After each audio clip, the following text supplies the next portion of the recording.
자, 두 번째 시간인데요. 제가 그 첫 번째 강의할 때 또 사실 여러분이 가장 많이 물어보시는 거를 하나 제가 살짝 설명을 안 한 것 같아서 실제로 질문이 이게 많더라고요. 우리 아까 청년 감면을 하셨잖아요. 청년들 감면을 해준다라고 했는데, 자. 제도가 2012년부터 쭉 오잖아요. 2018년까지. 근데 문제는 이런데 중소기업에 다니셨어요. 근데 문제는 회사도 모르고 본인도 몰라서 이걸 스스로 이때 감면을 안 받았어요. 안 받았어요. 안 받았어요. 자, 한번 사례를 해볼게요. 2014년 7월 10일 날 입사했어요. 이 사람의 나이가 좋아요. 28세였어요. 감면 되잖아요. 중소기업 맞고요. 3년이면 2017년 7월 말까지 해야 되는데 문제는 이 중소기업에서 감면을 안 받았다니까요. 안 받았어요. 그리고 이 사람이 그냥 2018년 3월 10일 날 중소기업에 또 다른 데로 또 입사했어요. 자, 이제 이게 문제가 돼요. 이거 참 저도 어려운데 왜 어렵냐면 이 중소기업에 가면은 이때 이 중소기업에 처음으로 입사한 날로부터 옛날 법으로는 3년, 지금이 5년이에요. 5년이니까 내가 선택할 수 있는 게 아니에요. 그러니까 이때부터 받아야 되니까 이 사람은 이때 감면을 받았어야 돼요. 그리고 다시 어떻게 돼요? 그죠? 다시 어떻게 돼요? 이때부터 입사를 했다라면 이때부터 이게 5년으로 바뀌니까 19년이라고 그랬잖아요. 그럼 2019년 7월 달까지는 요 기간에 대한 감면을 받으시면 되는 거거든요. 그죠? 그런데 이 회사가 안 받았으니까 이걸 제대로 말하면 뭐야? 우리가 말하시는 거 뭔데요? 경정 청구를 해야 되잖아요. 경정 청구를 해서 받고 우리는 요 나머지 기간을 받으시면 되는데, 자, 현실적인 문제잖아요, 여러분. 누가 경정 청구를 할 거고 이 회사가 한다라고 해주겠어요? 옛날에 안 했는데. 해달라면 해줄까? 본인이 해야 되는데 본인은 이 갑이라는 본인은 이 경정 청구에서 이걸 돌려받는 방법을 알까요? 모르죠. 그러면 이 사람이 이 회사 다니면 이 회사 연말정산 담당자한테 나 옛날에 이런 회사를 다녔는데 경정을 못 받았어. 이런 감면 못 받았어. 네가 미안한데 내 이름으로 경정 청구해달라고 하면 이 회사 사람이 해주겠어? 이 사람 전 직장 걸? 난 안 해줄 것 같은데 여러분. 그죠? 그러면 이제 이 사람이 마지막에 이런 걸 하겠죠. 나 이런 거 잘 몰라. 그러니까 그냥 여기서부터 그냥 5년 해줘. 5년 해줘. 이렇게 나올 거예요. 이렇게 나올 거란 말이에요. 이해되죠? 그죠? 옛날에 안 한 걸 국세청이 어떻게 알아? 모르잖아. 나 실제로 안 받았잖아. 이건 참 어려운 거예요. 참 어려운 거예요. 그래서 근데 또 봐봐요. 이게 A법인이고요. 이게 B법인이면 말이에요. B법인 사람은 이 사람이 다니던 A법인이 이 감면 대상이 되는 중소기업이냐를 B는 모를 수밖에 없어요. 주업 여부라. 알아야 될 이유도 없고 확인할 이유도 없어요. 그래서 결론 내릴게요. 자, 본인이 갑이라는 사람이 이 B회사에 새로 입사했어요. 그리고 나는 입사할 당시에 뭐야?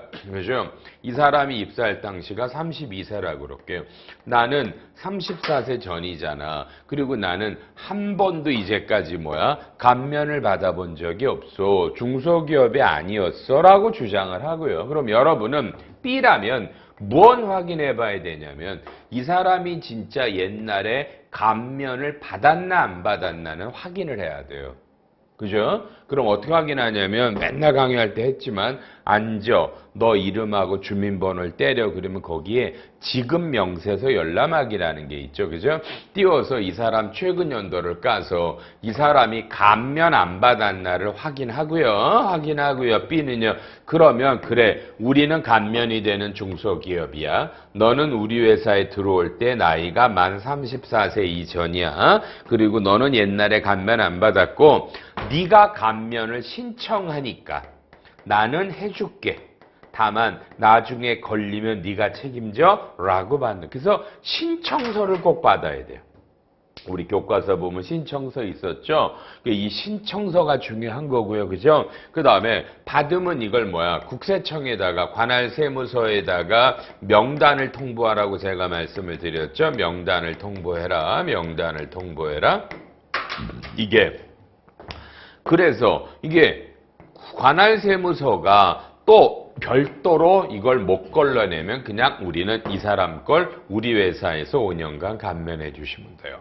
이건 어쩔 수 없는 거예요. 우리가 이게 감면이 대상이냐 아니냐를 확인하기도 어렵고 우리가 경정하기도 어렵고요. 그냥 우리 B의 입장에서 이 사람이 신청을 하고 그리고 확인해 보니까 옛날에 감면을 안 받은 게 맞다라면 그냥 우리를 처음 34세 이에 들어왔다. 그러면 5년간 감면이에요. 국세청에다 명단 통보하시고 마지막에 나중에 세무서에서 이건 잘못된 거라고 하면 그때 추징을 하고 본인은 그때 경정을 하고 혹시 여러분이 가능하시면 경정 청구를 도와주시고요. 어렵다 그죠? 그러니까 여기에 해당하는 사람이 제가 볼 땐 꽤 많을 거예요. 옛날에 감면돼야 되는데 모르고 이런 게 나도 됐었는데 왜 옛날 안 했네? 난 억울하니까 지금 해줘. 이런 경우가 많을 거거든요. 결론 해주시라고 말하고 싶네요. 개인적으로. 알았죠? 다만 본인한테 반드시 신청서를 받고 국세청에다가 명단을 제출하시는 건 잊으시면 안 돼요. 이거 안 하시면 여러분 책임지셔야 되고요. 아까 안 한 거니까 여러분이 한번 쭉 검토하셨어요. 되셨어요? 시스템 얘기해 드린다고 그랬죠? 자, 시스템 얘기를 해봅니다. 여러분. 자, 시스템. 그러니까 연말정산과 관련한 시스템과 이 지급 명세서 등과의 연결을 한번 공부해 볼 건데 굉장히 중요한 거란 말이에요. 자, 이미 여러분이 이제 1월 15일부터 그죠? 국세청이라는 사이트에 가서 다 동료들이 간소화 자료를 열람을 하셨어요. 간소화 자료를 열람하기라는 메뉴에 따라 여러분이 나갔던 뭐 의료비, 교육비, 뭐 보험료, 연금, 이자 여러 가지들을 띄워 놓으셔서 열람하셨어요. 열람하셔서 얘네들을 다 프린트 하셨죠. 그래서 우리가 소득세액공제 자료를 할 때 현금의 지출이 있어야 되는데 얘네들을 낱장 영수증이 아니라 이미 그죠? 요렇게 개별 영수증들을 대신해서 이미 간소화가 연락을 했고요. 요걸 프린트 하셨고요. 동료들이요. 그 다음에 또 요 사이트가 결국 국세청 사이트잖아요. 뭐 홈택스라고 되어 있는 거고요. 사이트 이름도 되게 많아요. 뭐 예스원도 있고 뭐 있는데 그냥 국세청 들어가서 여러분 이름 주민번호 인증해서 들어감. 이제 두 번째가 뭐예요? 자, 소득세액 신고서, 소득세액공제 신고서 작성하기라는 또 메뉴가 있죠. 간소화 자료 열람하기라는 메뉴에서 이제 들어가서 소득세액 신고서 작성하기라는 메뉴를 눌러요. 메뉴를 누르시면 이제 어떻게 떠요? 요것들이 이렇게 뜨잖아요. 소득세액 신고서가 이제 동료들이 내야 되니까. 그럼 여기에 여러분이 이름, 주민번호, 주소, 뭐 엄마, 아빠, 배우자, 아들, 딸 이런 기본적인 인적 공제 사항은요. 그죠? 전년도 걸로 그대로 팔로업이 돼서 뜰 거고요. 조금 전에 여러분이 열람했던 간소화 자료는 어떻게 돼요? 이것들이 자동으로 필업되죠. 여기다가 자동으로 필업됩니다. 그러니까 이게 참 전산에 좋죠. 모든 것들이 다 일로 떴어요. 모든 것들이 뜨고요. 그 다음에 문제는 소득세액 신고서 중에 뭐야 여러분요? 뭐가 없는 것들이 있잖아요. 있죠. 그죠? 간소화에 안 뜨는 것들이 있죠. 즉 간소화 자료에 안 뜨는 소득세액 신고서가 뭘까요? 그냥 쉽게 안경, 그다음에 장애인 보장구, 그다음에 우리 사주 출자금, 그다음에 벤처 출자금, 그렇죠? 이런 것들 안 뜨잖아요. 또 방과 후 학교, 아니 초등학교 취학전아동도 방과로 들어가네. 취학전아동, 아동 교육비, 영어학원, 뭐 이런 거 체육교 초등학교 들어가기 전에 친구들이고요, 그렇죠? 뭐 이런 것들이 있잖아요. 이런 것들이 간소화 자료 안 쓰고 제일 간소화 자료 없는 게 월세죠, 월세. 이런 것들은 여러분이 어떻게 해요? 이제 입력을 하죠. 입력을 해요. 자, 그럼 소득세액 공제 중에 기본적인 사항들은 전년도께 오고 만약에 빨리요 전년도께 변동이 되면 이걸 어떻게 하시면 돼요? 수정하시면 되죠.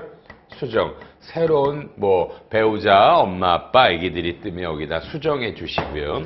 간소화자로 연락된 것들은 자동으로 필업됐고 간소화에 누락된 것도 있으면 입력해 주시고요. 간소화에 빠져 있는 것들이 있으면 되고 애당초 간소화에 안 뜨는 것들은 근로자들이 입력을 해요. 그래서 소득세액 신고서인데 자 너무 잘 하시는 거 이때 여러분 가장 중요한 게 세 가지가 있죠. 뭐예요?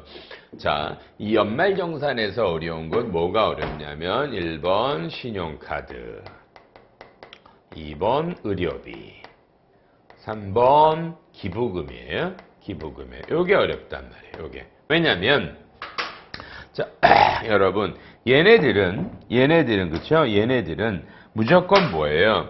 여러분께 아니라 여러분의 엄마, 아빠, 배우자, 아들, 딸 전부 다 소득 금액이 100만 원 이하라면 여러분이 합산할 수 있다. 의료비도 그죠? 의료비는 여러분이 소득과 나이에도 상관없이 여러분이 지급했던 의료비들은 다 합산하시고요.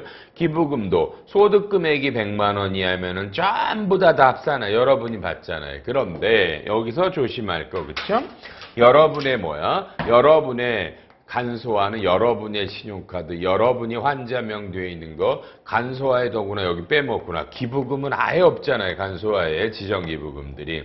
이런 것들은 없으니까. 그러면 아무리 간소화를 열람하고 모아도 안 되니까 여러분이 엄마, 아빠, 아들, 딸이 쓴 걸 하려면 뭐예요? 불러오기를 해야 되겠죠. 그러니까 불러오기를 잘 못하면 어려워요. 불러오기라는 거라서 엄마, 아빠, 애기들 거는 20세 이하 애들은 자동 불러오기가 되는데 엄마, 아빠, 배우자들이 양해를 해서 그러면 내가 그분들의 간소화를 뜨면 그게 신용카드가 뜨면 여기서 이게 필업이 돼. 그러니까 여기에 불러오기를 해야 엄마, 아빠, 아들, 딸, 배우자가 쓴 신용카드가 합산된단 말이에요. 그렇죠? 불러오기 안 하면 여러분 거밖에 안 뜨고 의료비도 여러분 것만 뜨잖아요. 환자 이름이. 여러분이 아무리 돈을 내도 의료비는 환자 이름으로 뜨니까 환자 이름이 엄마, 아빠, 배우자, 아들, 딸이면 그것도 불러오기를 한 다음에 얘를 작성해야 필업이 되니까 들어오고 기부금은 무조건 엄마, 아빠, 배우자, 아들, 딸 걸 여러분이 입력해야 되거든요. 간소화에 안 뜨니까. 자, 그래서 이게 문제가 되는 거예요. 요 소득세액 공제 신고서가 본인 것만 갖고 올 거냐, 불러오기와 입력을 해서 엄마, 아빠, 아들, 딸, 배우자 것들의 신용카드, 의료비, 기부금이 합산돼서 들어오느냐. 제일 어려운 게 이걸 본인 것만 내고 엄마, 아빠, 배우자, 아들, 딸들 거는 그냥 이분들의 그 간소화 자료나 또는 그 낱장 영수증들을 갖고 오는 경우가 있어요. 그럼 연말정산 담당자들을 입력하라는 얘기잖아요. 여러분 이게 얼마나 힘들겠어요. 그죠? 이걸 불러오기를 해오고 기부금을 입력했느냐 안 했느냐가 관건이에요. 연말. 근데 동료들이 이걸 이렇게 불러오기 하고 여기다 기부금을 입력하기가 쉽지 않을 거란 말이에요. 제가 보면. 본인 것만 하니까. 그럼 일단 요렇게 한 다음에 또 메뉴에 가면 이제 뭐예요? 메뉴에 가면 이게 있죠. 그죠? 메뉴에 가면 간편 제출이라는 메뉴가 있죠. 그죠? 간편 제출이라는 게 이제 뭐냐. 이걸 눌러버리면 여러분이 A라는 법인이고요. 근로자가 갑이란 말이에요. 근로자가 갑이면 여러분이 연초에 회사가 국세청에 우리 근로자 이름하고 주민번호를 다 국세청에 띄웠기 때문에 여러분이 눌러버리면 시작. 여러분이 좀 전에 간소화 자료를 열람한 자료들이 전부 다 회사로 온라인으로 날아가고요. 온라인으로 날아가고요. 그렇죠? 그 다음에 또 소득세액 신고서도 만들어 놓은 게 또 자동으로 다 온라인으로 날아가요. 온라인으로요. 그러면 간소화 자료 갔어요. 소득세액 신고서 갔어요. 그쵸? 그럼 이제 이게 다 와 있잖아요. 그리고 여기서 뭐예요? 여러분이 자 봐야 돼요. 회사가 소득세액 신고서도 프린트를 해서 일단 얘에다가 간소화 자료 프린트한 거 내고요. 인적 사항들 자료인 가족 상황 이런 거 변동 가족 상황 확인원 이런 거 내고요. 간소화 자료에 안 뜨는 것들은 낱장 영수증을 원래는 회사에다 내야죠. 그러면 회사가 이걸 어떻게 해요? 이런 걸 받아다가 검토하거든요. 검토한 다음에 프로그램에 입력해야 연말정산이 끝나잖아요. 그래서 연말정산이 가장 많은 시간이 걸리는 건 이 검토하고 입력하는 데 있단 말이에요. 그런데 지금 이렇게 여러분이 간소화 자료도 다 날라갔고 온라인으로 소득세 신고서가 날라간 상태에서 자 그러면 동료들이 이런 자료를 날렸지만 그래도 프린트해서 내셔야 돼요. 검토하니까. 그럼 이 상태에서 검토가 되고 끝난 다음에는 여러분 프로그램에 이 온라인으로 온 자료들을 연동시켜버리면 업로드라고 부르죠. 업로드해서 연동을 시켜버리면 이제 연말정산이 끝나잖아. 그럼 이게 뭐야 여러분 결론적으로? 그러면 입력을 안 해도 되는 어마어마한 영향이 있잖아요. 그죠? 자동으로 날라왔으니까 프로그램에 물어들어 들어가니까 검토만 하셔야 된다. 근데 이때 어쨌든 가장 힘든 게 빨리 뭐예요? 알잖아요. 그죠? 동료들이 엄마, 아빠 의료비, 아들, 딸, 배우자 의료비를 여기에 안 띄워와. 그럼 그냥 낱장 와. 그럼 여기 안 들어와 있잖아요. 그럼 해달라고 가지고 왔잖아요. 그럼 우리가 여기서 입력을 해야 된다고요. 우리가. 또 의료비들 수없이 많은 의료비, 엄마, 아빠, 배우자, 아들, 딸의 의료비가 불러오기 안 하면 여긴 하나도 없잖아요. 본인 의료비만 없잖아. 그러면 낱장 다 갖고 오면 또 입력해야 되고요. 기부금은 또 산더미처럼 어차피 간소에 없는데 소득세 신고서에다가 기부금을 입력 안 해주고 그냥 낱장 영수증들 갖다 내면 여기서 입력을 하면 이게 간편 제출 온라인으로 와봐야 별 효력이 없어요. 많은 데이터를 입력해야 되니까. 그죠? 그래서 우리나라 대기업은 어떻게 자 지금 이런 제도가 국세청이 말하는 편리한 연말정산이에요. 편리한 연말정산이고요. 그리고 실제로 시스템은 거의 완벽해요. 왜냐하면 봐요. 회사가 이걸 보내잖아요. 여러분 데이터를 보낼 때 그때 법인이 국세청에 보낼 때 여러분별로 총급여액을 보내주고요. 사실 안 보내도 되지만 보내야 될 것 같은 데는 4대 보험 낸 거를 보내주시고요. 그죠? 그 다음에 또 뭘 보낼까요? 4대 보험하고요. 그 다음에 저거. 그 다음에 기납부세 1월부터 12월까지 낸 거. 이거를 보내주면요. 그죠? 이제는 뭐예요? 계산하기가 돼버리잖아요. 프로그램에서. 그죠? 그러니까 이거는 국세청의 편리한 연말정산에서 총급여액이 나오면 자동으로 근로소득공제에서 근로소득 금액이 나오고 이 동료들이 소득세액 공제를 때리잖아요. 그러면 실제로 연말정산이 나오실 수 있어요. 물론 지금 감면이나 이런 건 약간 어렵지만 그래서 요렇게 해서 이게 자동 계산하기라는 프로그램 자체가 있습니다. 별로 안 쓰시지만 어쨌든 국세청에서 연말정산을 계산하기를 해서 여기서 지급명세서를 전자신고하는 것까지 쏘실 수 있어요. 그러니까 프로그램은 완벽해요. 근데 문제는 이거라니까요. 수없이 많은 데이터들이 입력이 안 되고 소득세 신고서에 불러오긴 안 하기 때문에 수작업으로 들어와요. 그래서 이런 것들을 하기 위해 대기업은 어떻게 한다고 배우세요? 여러분 다 아시죠? 대기업은 간소화 자료를 들어가서 그냥 뭐예요? PDF 파일로 다운을 받아요. 그래서 근로자들이 회사 프로그램에 자동으로 깔아요, 본인들이. 그리고 이 프로그램에 따라 하는 대로 그대로 뭐 하라고 돼 있어요? 프로그램에 따라 입력하게 돼 있어요. 그러니까 뭐야? 엄마, 아빠, 배우자, 아들, 딸 신용카드도 입력하고 의료비도 입력하고 기부금도 입력을 하게 돼 있다고요. 그리고 항상 입력들이 끝날 때마다 이건 다 모든 거는 네 책임이야 라고 다 확인받게 돼 있고 컴퓨터 프로그램상에서 네 책임이야. 그러면 기본 데이터가 간소화가 프로그램에 들어오고 간소화에 없는 것들 모든 것들이 다 근로자가 입력을 하면 자동으로 연말정산은 끝이 나겠죠.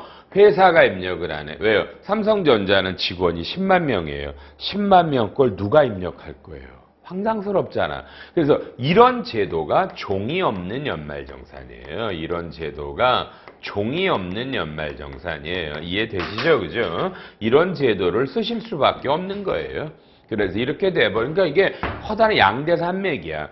규모가 적은 회사는 편리한 연말정산으로 받아 하는데 실제로 대다수가 안 내요. 불러오게 안 하니까 전부 다 입력을 하고 연말정산 담당자들이 대기업은 그런 걸 못하니까 PDF 파일 다운받고 모든 걸 입력해서 그러니까 실제로 대기업은 이 검토를 안 한다 개념으로 가신다고 보시면 돼요. 사실 할 수도 없어. 여러분 10만 명이면 10만 명 검토를 도대체 누가 얼마나 할 거예요? 몇 명이 동원돼서. 생각 안 들어요. 그렇죠? 실제로 우리나라 연말정산은 의미가 없어요. 본인 책임해야 하는 거죠. 회사가 다만 접수해서 그냥 본인 원하는 대로 신고해 줄 뿐인 거예요. 판단의 의미가 잘 없는 제도로 변질되기 때문에 연말정산은 곧 없어지는 게 맞지 않나? 근로자 본인 책임하에 5월 달에 종소신고하는 게 맞을 거라고 저 개인적으로는 봐요. 지금 이런 시스템들이 있다. 되셨죠? 시스템을 한번 공부하자고요. 자, 그러면 이제 여러분이 꼭 잊으시면 안 되는 것들이 있어요. 자, 이제 레퍼런스 하는 걸 한번 마지막으로 때려보는데, 자, 연말정산 로직은 이렇잖아요. 볼게요. 근로소득에서 비과세를 빼고, 그럼 이게 총급여액이라고 부르고, 여기다가 근로소득공제라는 거를 빼고요. 그러시면 이제 뭐 나와요? 이게 근로소득 금액이 나오겠고요. 그 다음에 빼기가요. 소득공제를 뺄 거고요. 그러면 과세표준이 나오고요. 여기에 세로를 때리면 산출세액이 나오고요. 빼기 세액공제 가면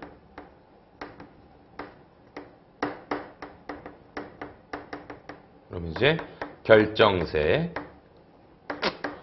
1월부터 12월까지 기납부세 이꼬로 플러스가 되면 이제 납부세액이 되겠고요. 마이너스는 환급이 되겠네요. 자, 이런 로직인 건 다 아시잖아요. 그렇죠? 그리고 이제 이걸 원천징수 그 영수증 지급 명세서를 보시면 숫자들이 이렇게 돼 있잖아요. 그죠? 13번이 급여, 14가 상여, 15번이 인정 상여, 15일 스탁 옵션 행사 이 저기 우리 사주 인출금, 임원 퇴직금 중 근로소득 해당에 그다음에 15-4가 그 우리 기술 개발에서 그 뭐 우리 그 임직원에게 이제 주는 것들이에요. 그렇죠? 뭐 이런 거 기술 개발한 거에 대한 이제 대가를 주는 것들 말하고요. 그럼 요게 이제 16번 되고요.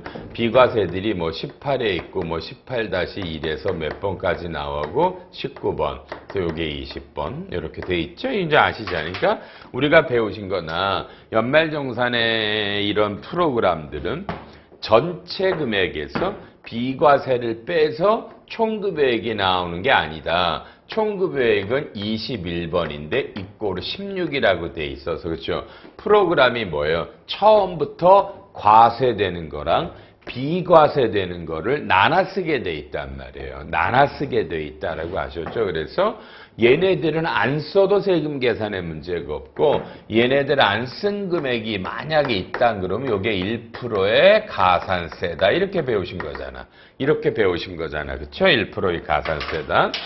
자, 그러면 이거랑 뭐랑 레퍼런스 하냐고 우리가 공부하셨어요. 우리가 먼저 이 데이터들은 다 어디서 날라와요? 어디서 날라오냐면 급여대장에서 날라오시잖아요. 급여대장에서. 자, 이제 급여대장이 보면 이렇게 나와요. 보통 다들 기본급이 있고 수당 A, B, C 이렇게 갈라져요. 이렇게 갈라지죠. 그죠? 만약에 사례 하나를 들어볼게요.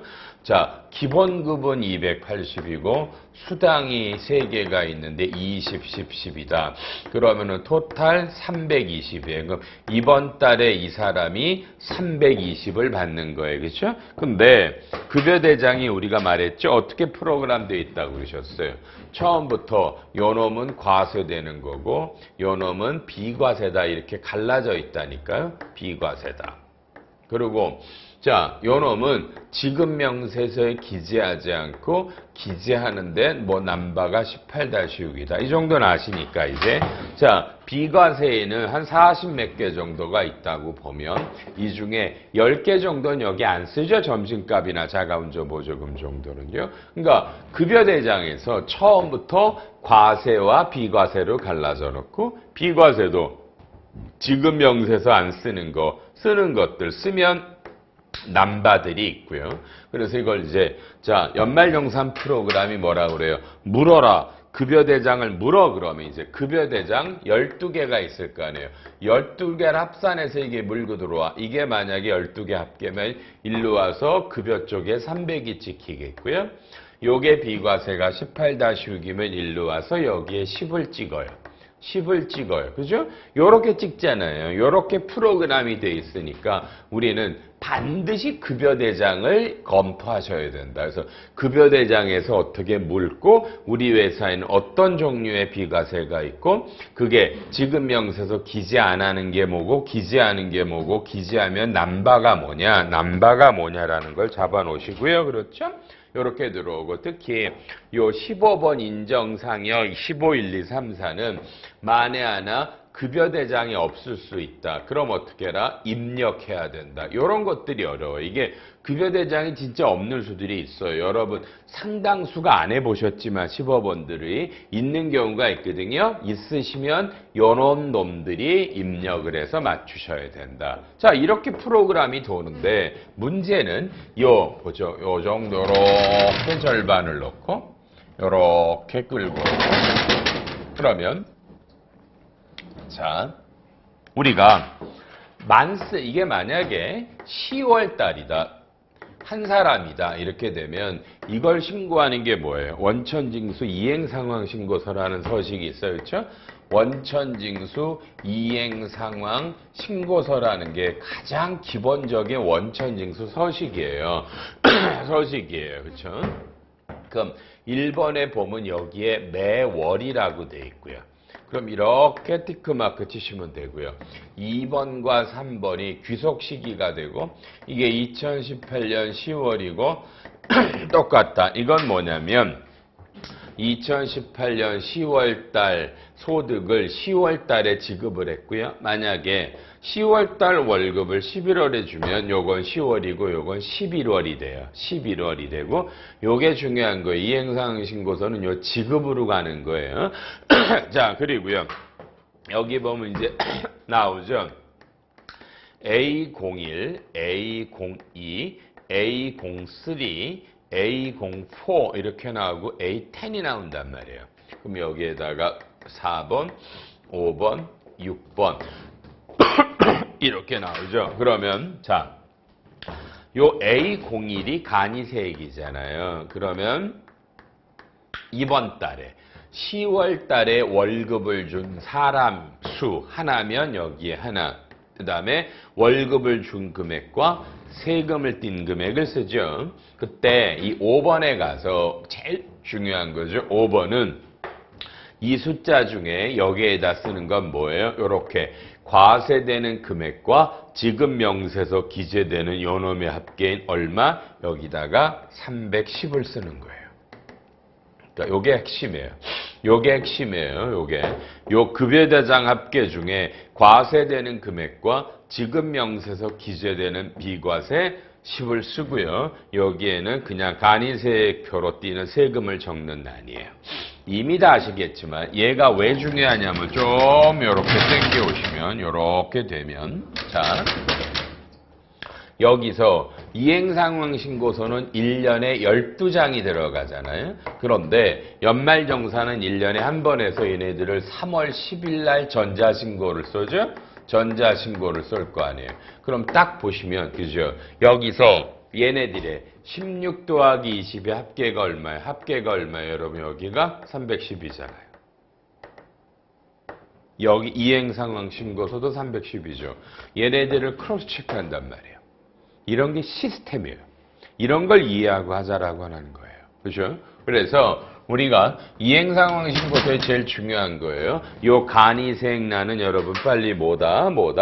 이번 달에 월급 주는 사람을 쓰는데 그 달에 과세되는 금액과 지급명세서 기재되는 그 비과세 금액을 합한 금액입니다. 라고 돼 있고요. 다음에 A공투는 뭐예요? A공투는 중도퇴사예요.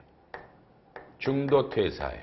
그럼 만약에 그쵸 만약에 이 사람이 갑이 10월 달에 퇴사를 했다 그러면 첫째 중요한 건 해도 퇴사해도 10월 달 월급은 A01에다 쓰는 거예요. 그리고 한 사람이 퇴사했다 그럼 이게 뭐야? 연말정산이니까 몇 월부터 몇 월까지 여러분요? 1월부터 뭐예요? 1월부터 10월까지 그죠? 과세되는 금액과 비과세 중에 지급명세 기재하는 걸 합한 거고 요 놈은 연말정산에서 세금을 더 내거나 돌려주는 금액이에요. 요 금액을 쓰게 돼 있고요. A3는 지금 할 필요 없죠. 일용근로자니까 뭐 연말정산은 관련. A공포가 연말정산이에요. A공포가 그러니까 A공포는 반드시 언제 나와요? 2019년 2월. 2월달 이행상황신고서에만 나와요. 2월달 거 그렇죠, 여러분요? 자, 이제 A 공포를 잡으러 가요.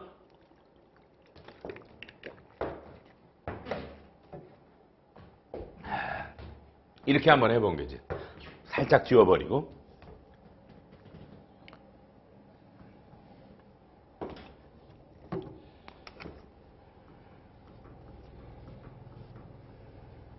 자, 가요.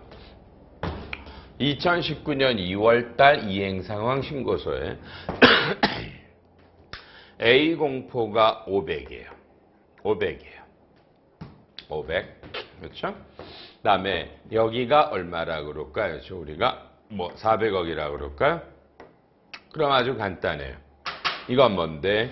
요거는 자 12월 2018년 12월 31일 날 있어서 2019년 2월에 연말정산하는 사람 수가 500명이라는 거죠. 그죠? 500명이 있다. 500명 걸 연말정산했다. 그리고 그 사람들에 대해서 1년간 12달 동안 지급됐던 과세되는 금액과 지급명세서에 기재되는 금액이다라고 하는 거고요. 그렇죠? 그냥 우리가 쉽게 써보면 뭐 이게 만약에 환급액이 5천이다 뭐 이렇게 나왔다고 치고요.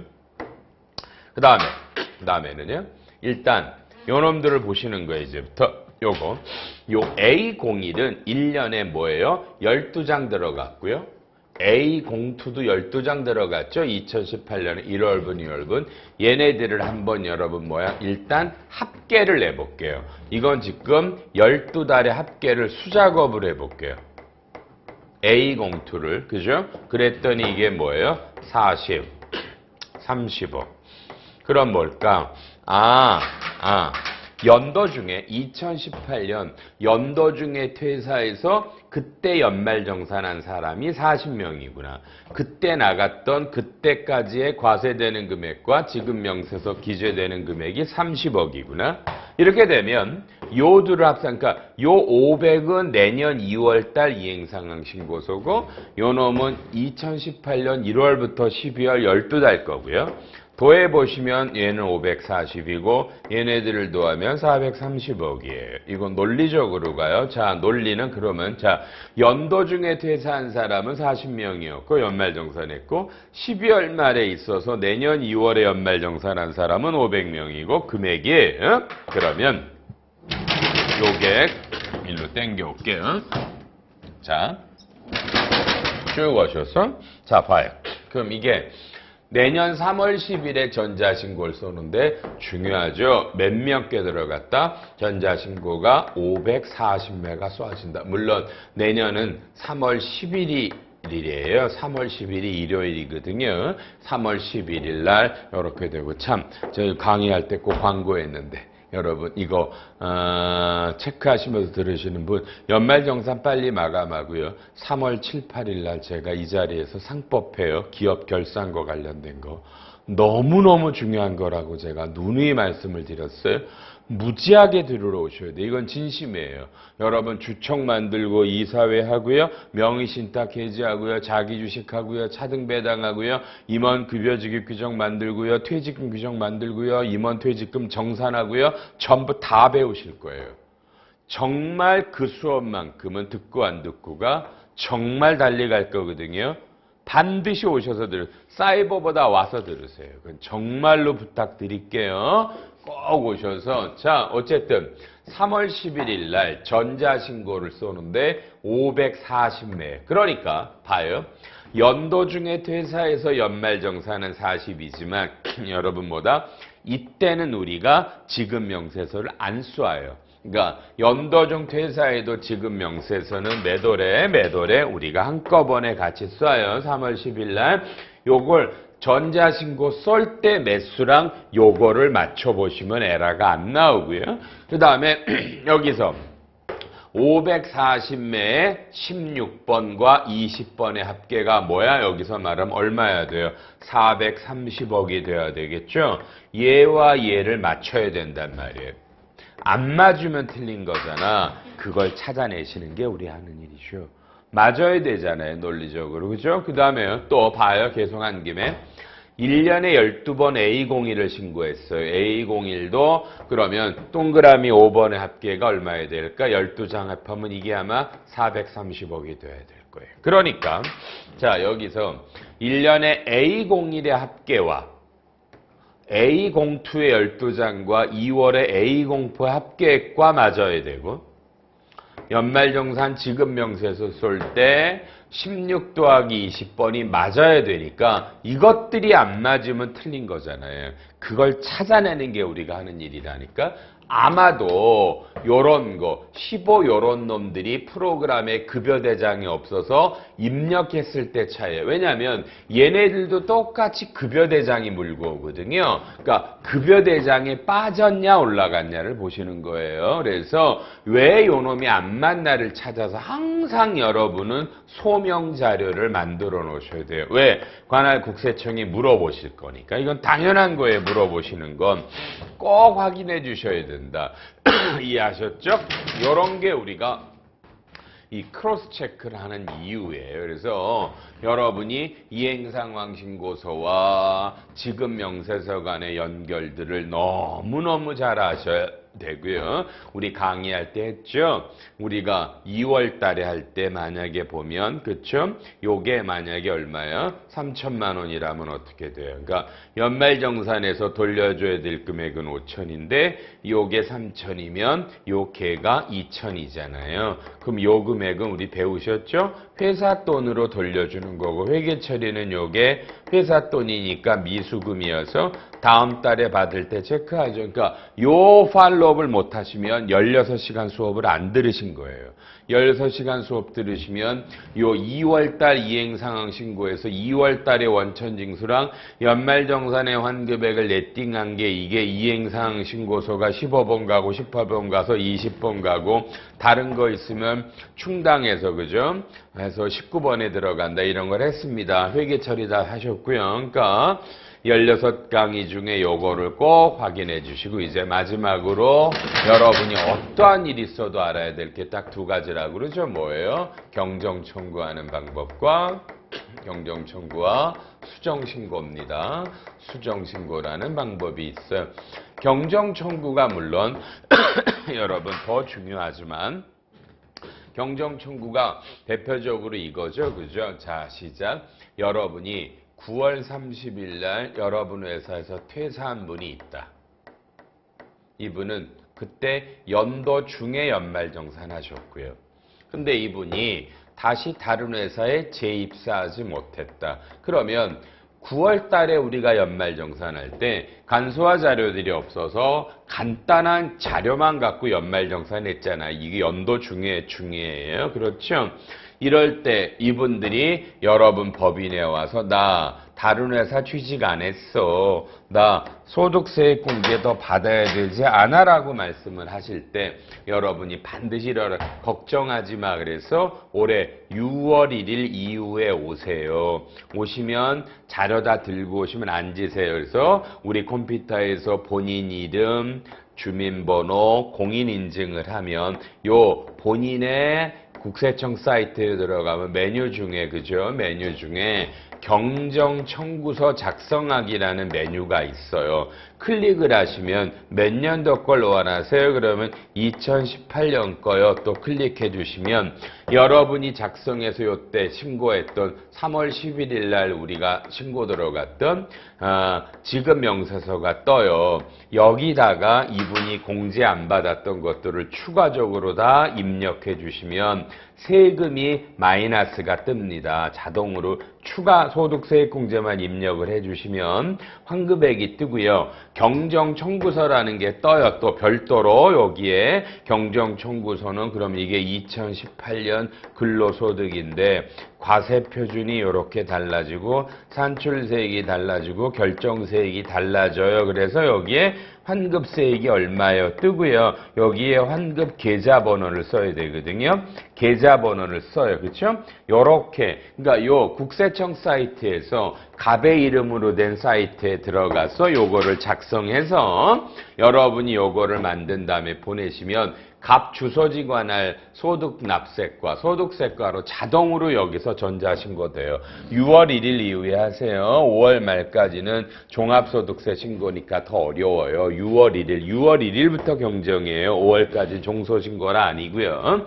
요렇게 해버리시면 뜻밖의 아주 간단한데 문제는 이분들의 소득세액 공제를 입증할 수 있는 서류를 보내주셔야 되죠.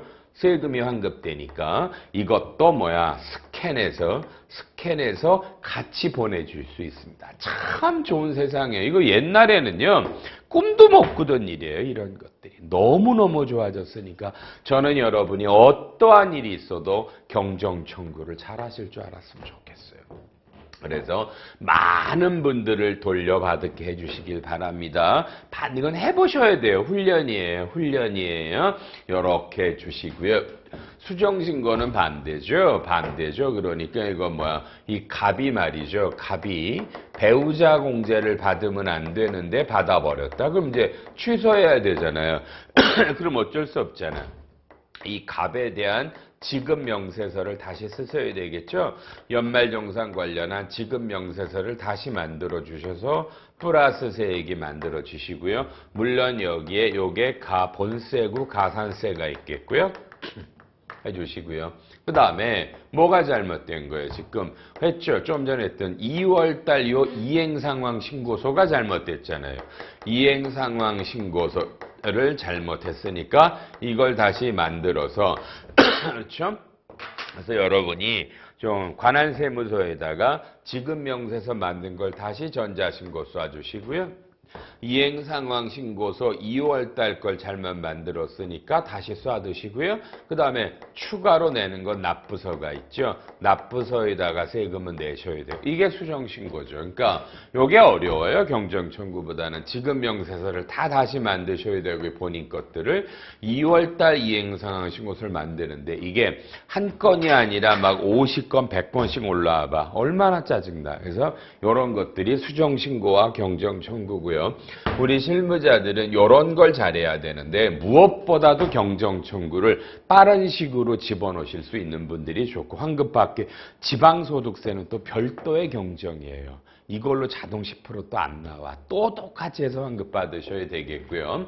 그 다음에 요거 이행상황 신고서요 2월 달 하면서 2월은 납부가 되고 환급 때 이런 것들 회계처리나 팔로우해서 그쵸? 되는 것들 이런 것들을 배우시면 됩니다. 우리가 이런 걸로 많은 강의가 이루어졌고 16시간 복습 동영상을 드렸고 상담도 해드렸고요. 매년 그렇습니다만 어쨌든 항상 또 1년 만에 하시니까 어렵고 하죠. 하다 보면 늡니다. 그래서 올해는 우리 아이파 많이 들으셔서 아이파 연간회원 좋은 제도 많죠. 인터넷으로 모든 강의를 다 들을 수 있는 게 겨우 30만 원이고요. 오셔서 들을 수 있는 오프라인 연간회원이 있고 제가 올해만 한 20몇 가지 과목을 다 담당해서 하니까 많이 오셔서 아까 말한 상법 강의도 들어주셨으면 좋겠고 올해는 여러분과 제가 좀 더 자주 만나서 좀 더 다양한 회계, 원천세, 세법, 법인세 여러 가지들을 잘 하실 수 있는 한 해가 되길 바라고요. 연말정산 마무리 잘 하시고 건강하게 또 다른 과목에서 뵙겠습니다. 여러분 힘내시고 다음에 뵙겠습니다. 안녕히 계십시오.